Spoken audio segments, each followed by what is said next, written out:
The course of the conflict in Ukraine could change significantly following decisions by Germany and the USA to supply battle tanks to Ukrainian forces. President Zelensky says that the heavy weaponry will be crucial in the drive to push back and defeat the Russians. The German Chancellor, Olaf Scholz, had been under growing pressure to agree the deal. He was reflecting the deep misgivings among many Germans.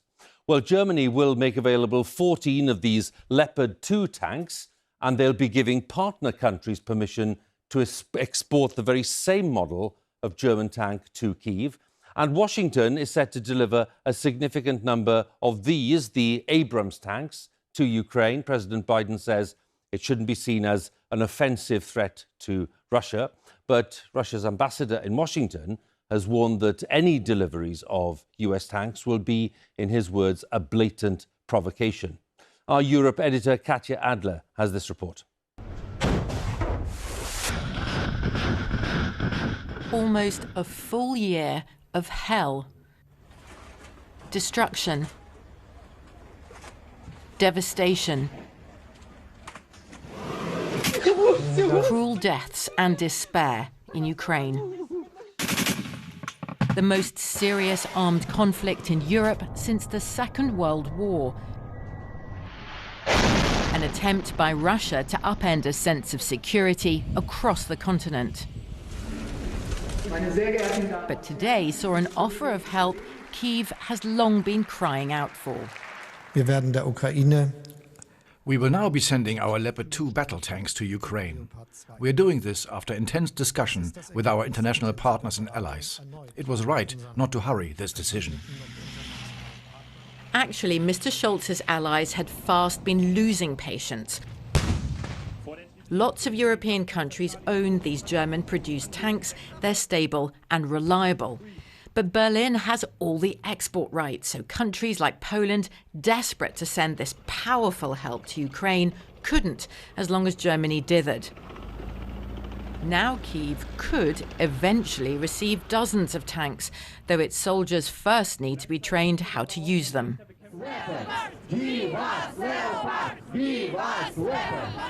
Public pressure at home as well as abroad also heavily influenced Chancellor Scholz. Being Prime Minister of Germany is a tricky balancing act. Modern and cool, Berlin has another face too. City of ghosts. Reminders of Germany's dark past are everywhere here. It's Holocaust Memorial Day on Friday, and German politicians they shouldn't forget. As the aggressor in 2 world wars, the idea of German-made tanks rolling into parts of Europe where German soldiers once committed so many atrocities make many here feel extremely uncomfortable. What Russia is doing now in Ukraine is awful. But sending in German tanks, with our history, it's a terrible idea. I grew up in post-war Germany. It was right to think long and hard before sending tanks, but now I'm glad we're doing it. I have a very bad feeling about all this. I'm scared how Putin will react. Also wary of Moscow, Chancellor Scholz was keen for the US to send some of its mighty Abrams tanks to Ukraine too.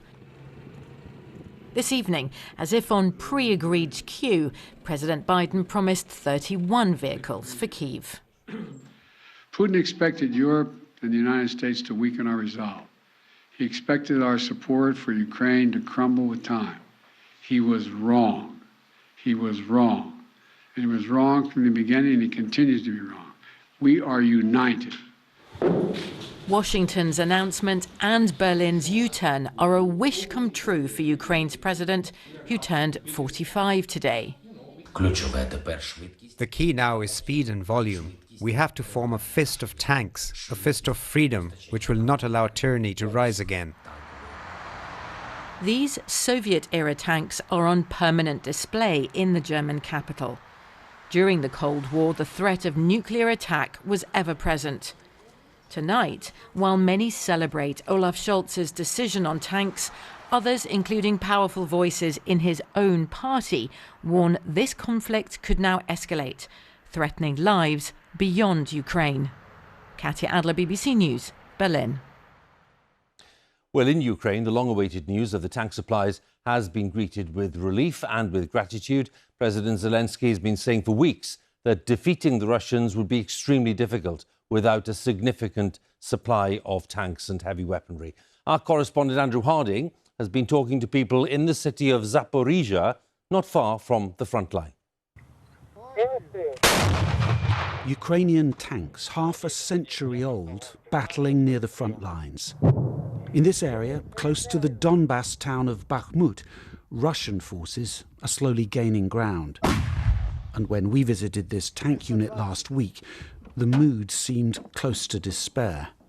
Both sides have heavy losses, but we need more equipment, we need more weapons. We appreciate the support of our partners, Britain, USA and European.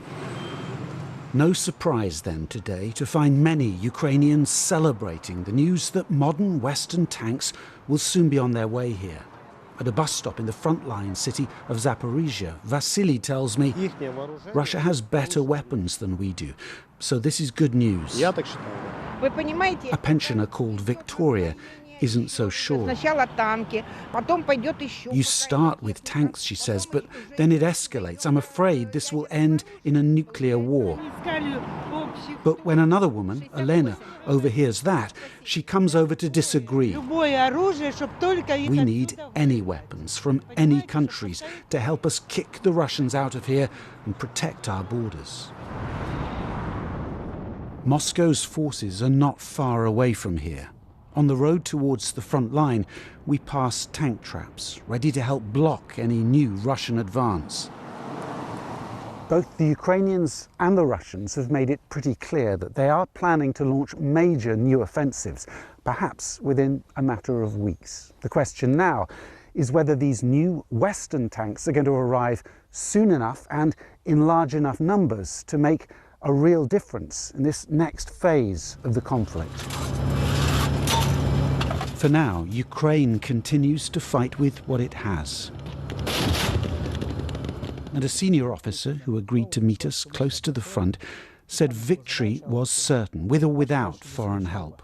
The Russians keep attacking us in human waves and suffer enormous casualties. I believe we can withstand this. It's just a matter of time before we win. Ukrainian tanks charge forwards, but it may still be a while before modern Western machines are fighting alongside them. Andrew Harding, BBC News, Ukraine.